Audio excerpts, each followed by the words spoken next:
What's up everyone, this is CyberKnight8610, and today we have another duel for you guys. I'm using Rockstun again versus Heroes. Kind of a Mass Heroes polymerization build. It's one that's doing well over in Japan because they have Blazeman. As you can see there, he's summoning Blazeman, so there you go. And hopefully we'll get that soon. I don't know, please Konami. I guess we haven't heard what's all in the structure check. Maybe we'll get in that. Doubtful, but you know, I can still dream, right?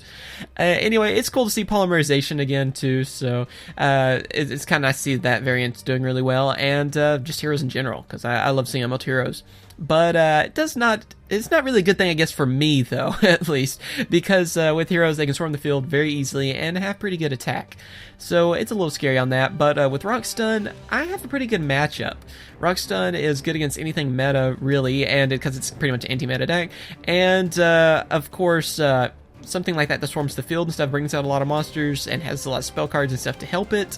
Rockstun can do really well against, because I have all the different Koa'ki Meiru cards, as you can see. I actually have one of each of the different Koa'ki Meirus I run, and they work really well. On that choice, I probably should have went for Vanities, but I was afraid he would just destroy it.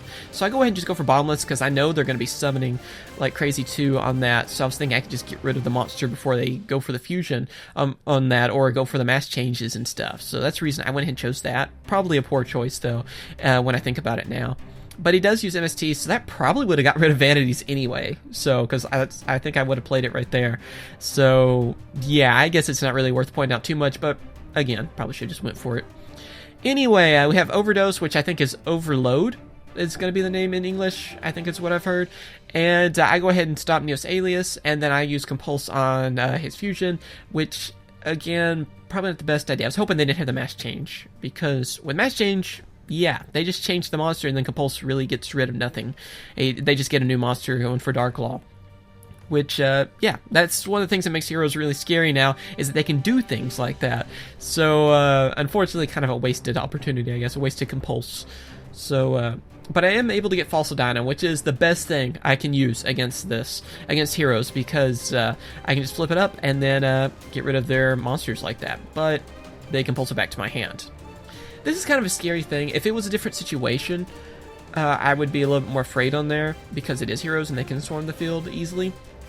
But since they use a bunch of cards in their hands, I figured that more than likely I'll be okay on this, and at least able to survive one more turn. As you can see, I had enough life points to do that. So I just go ahead and set Falsadina again, and I'm able to draw Soul Morning, which I know will come in handy if you go for a bigger fusion or anything. So I'm pretty set on that. Even though I don't have a whole lot of life points left to use on it, I still have it. On this, I decide to go ahead and let him go for the fusion, because more likely, I can't really think of anything off the top of my head that would be a threat against the Falsadina, because I know as soon as they attack it, as they're doing, I get rid of both the monsters anyway, so I can save Warning for another turn on that.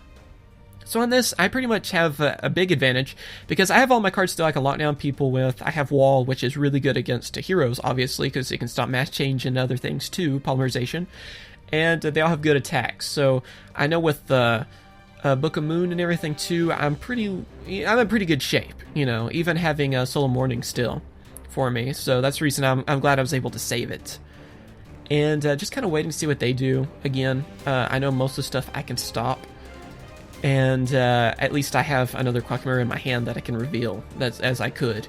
So yeah, I go next for Sandman, because I wanted to, and this is what you should do if you're ever running Rockstun or anything with Koa'ki Meirus, keep revealing the same monster. Don't give them any more info than you have to. And I go for Sandman anyway, because it's the best counter really for this, because if they have a trap card, well, I have that. So pretty much, I have the duel locked down. I have breakthrough skill and everything, so I'm not really worried about anything, and I can reveal Guardian to keep my monsters. So I was glad I had enough monsters to do that. Because with Dead Pro lately, I've had some bad luck, even if I have a deck with like 20 monsters, which I don't think I do, but a lot of monsters like that, I, you know, end up not drawing as many.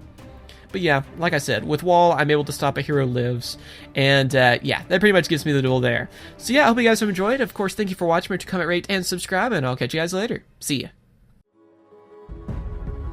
Hope you guys enjoyed the video. Remember to subscribe for more Yu-Gi-Oh videos, and also check out my other two channels, CyberKnight Games for Let's Plays and Pokemon openings, and CyberKnight CCG for Card Fight Vanguard openings.